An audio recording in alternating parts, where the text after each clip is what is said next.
আপনাদের একটা কথা বলি, জেলা কার্যালয় আমাদের আছে, এটা আমাদের প্রসেনজিৎ চ্যাটার্জি মানে আমাদের যে বাঁকুড়ার সাংগঠনিক জেলার প্রেসিডেন্ট, তার নিজের বাড়ির, এটা যেহেতু বাড়িতে প্রচুর লোকজন আছে সেই কারণে নিজে বসবার জন্য একটা অফিস করছে। এটা ওর ব্যক্তিগত পার্সোনাল অফিস। তো আমাকে এখানে ইনভাইট করেছে যে দাদা তুমি এসো, প্রচুর লোকজন বাড়িতে আসছে, তো যাতে আসতে পারে। আমাদের জেলা কার্যালয় আছে, জেলা সভাপতির এটা নিজের অফিস, জেলা কার্যালয় থেকে অপারেট হবে।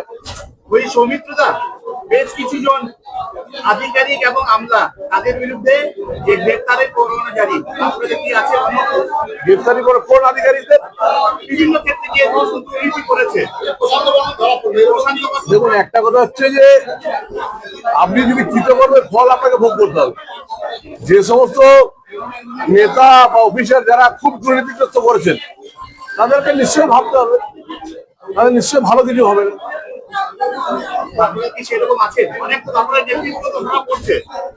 বাঁকুড়ায় থাকলে সেটা প্রশাসনিকভাবে জানবেন।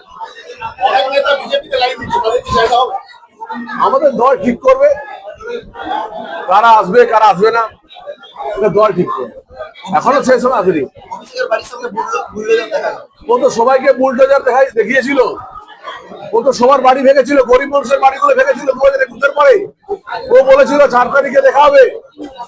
আজকে অভিষেক বন্দ্যোপাধ্যায়ের নিজের উচিত নিজের বাড়িটা ভেঙে দেওয়া। এত অনৈতিক ভাবে অর্থ ইনকাম করেছে, গরিব মানুষের টাকা রোজগার, গরিব মানুষের টাকা যে শোষণ করেছে, তাতে ওর নিজের উচিত স্বেচ্ছায় জেল যাওয়া। আমার মনে হয় এত পাপিষ্ঠ নির্লজ্জ কোন রাজনৈতিক নেতা ভারতবর্ষের ভূভারতে নেই। অভিষেক বন্দ্যোপাধ্যায় তার পরিবারকে ইমিডিয়েট জেলে ঢোকানো উচিত।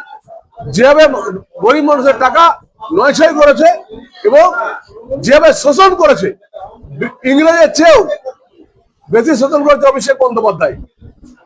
একটা পাপিষ্ঠ মানুষ, সে যত তাড়াতাড়ি জেল যাবে পশ্চিমবাংলার মানুষের পক্ষে ভালো। আমি তো একটা কথাই বলবো, একটা নির্লজ্জ পাপিষ্ঠ যত রকমকে বলা যায় তত রকম একটা ছেলে।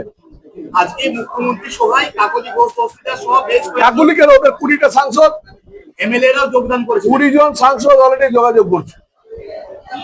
অভিষেক বন্দ্যোপাধ্যায়ের কাছে কেউ থাকতে চায় না। আমাদের ভারতীয় জনতা পার্টি কেন্দ্রীয় নেতৃত্ব এবং রাজ্য নেতৃত্ব অনুমোদন দিলেই 20 জন সাংসদ চলে আসবে।